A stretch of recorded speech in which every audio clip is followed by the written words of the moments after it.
The sun was slipping low behind the jagged mountains, its light spilling in streaks of orange and blood-red across the endless Wyoming plains.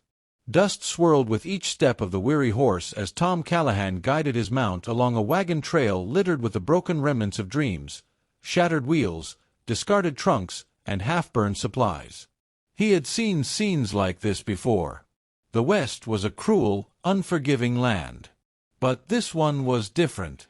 As his horse nickered uneasily, Tom spotted the wreckage of a wagon, its canvas ripped to tatters, its frame scorched black.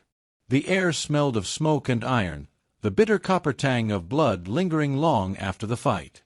Arrows still quivered from the earth, though their makers were gone. Whoever had passed here, be it bandits or raiding parties, had left no mercy.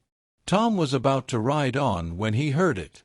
A sound so faint he thought at first it was the wind. But then it came again, a whimper. Human. Desperate. Alive.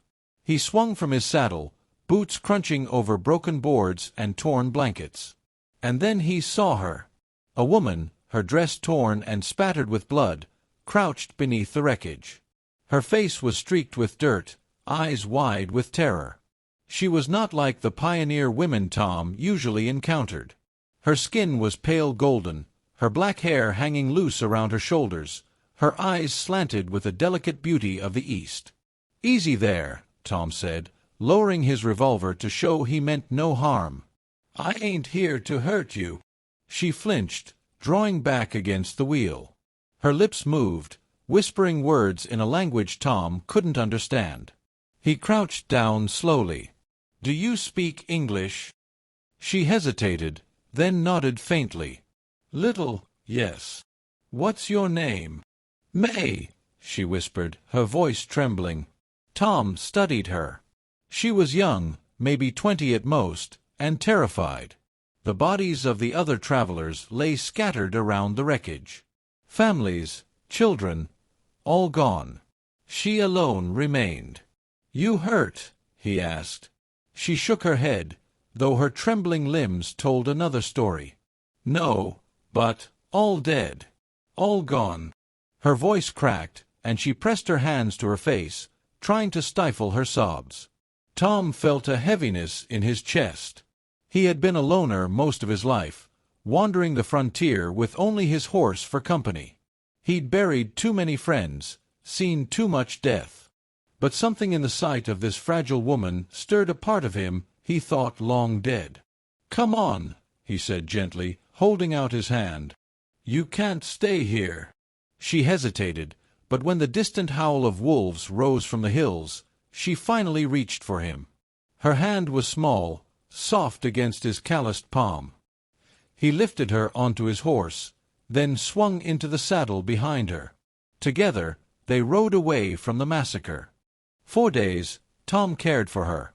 They camped beneath the stars, where May would sit close to the fire, her eyes always darting into the shadows as though death lurked just beyond the glow.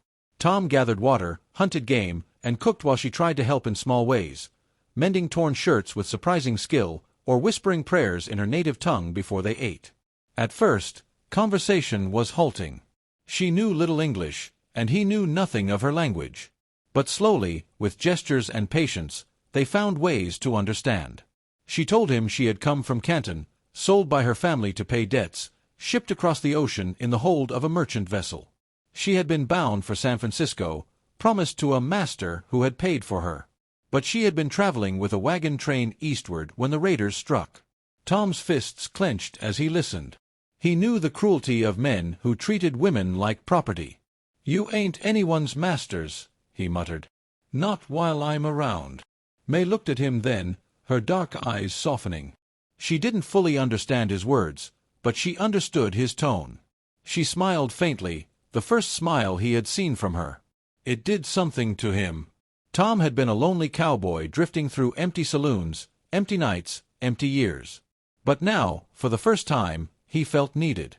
May needed him, and he found himself needing, to protect her. Weeks passed.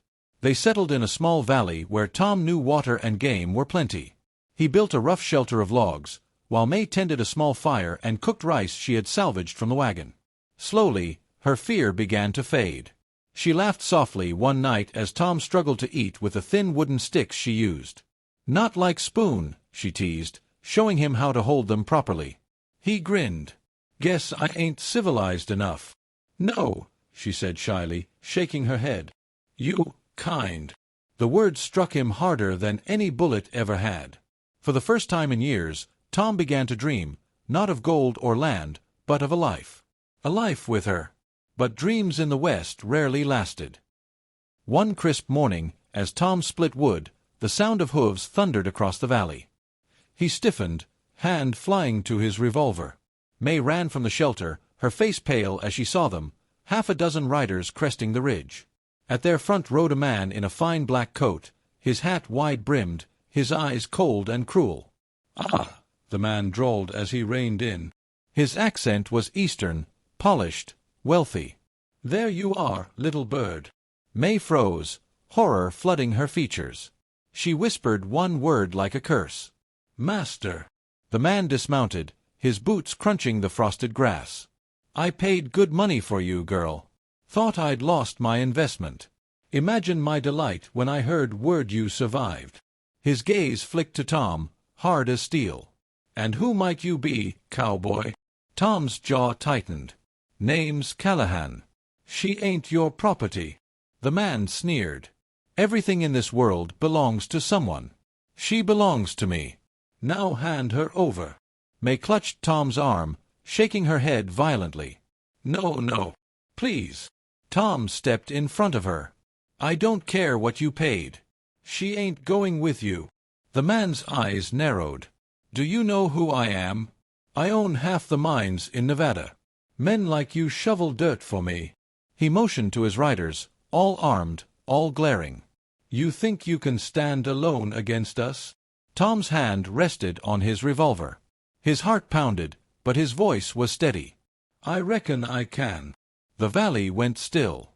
The only sound was the wind whistling through the pines. Then, quick as lightning, Tom drew. The crack of his Colt echoed, dropping the first rider from his saddle. Chaos erupted, gunfire, smoke, shouts. May screamed, ducking behind the shelter. Tom fired again, dropping another. A bullet tore past his shoulder, burning like fire, but he kept shooting. Two men charged him with rifles. Tom rolled behind the woodpile, firing blind, hearing one cry out and fall. The last two circled wide, trying to flank him. Tom cursed. He was outnumbered. And then May moved. She had seized the axe he had left by the logs. With a cry more fierce than he thought possible, she swung it at one of the men, striking his arm and sending his rifle clattering. The distraction was enough. Tom shot him down. Only the black-coated man remained. He stood calmly amidst the smoke, pistol in hand, eyes burning with rage. "You'll die for this, cowboy," he snarled. Tom faced him, chest heaving. "Maybe. But I'll die standin'." They fired at the same instant. Tom's shot struck true, tearing through the man's chest. The magnate staggered, eyes wide with disbelief, before collapsing into the dirt. Silence fell. The valley was littered with bodies, smoke curling in the cold air. Tom dropped his revolver, his hands shaking. May ran to him, tears streaming down her face. She clutched his shirt, sobbing into his chest. He held her close, whispering hoarsely, "It's over. You're free now. Truly free." That night, as the fire crackled and the stars wheeled above, Tom sat with May in his arms.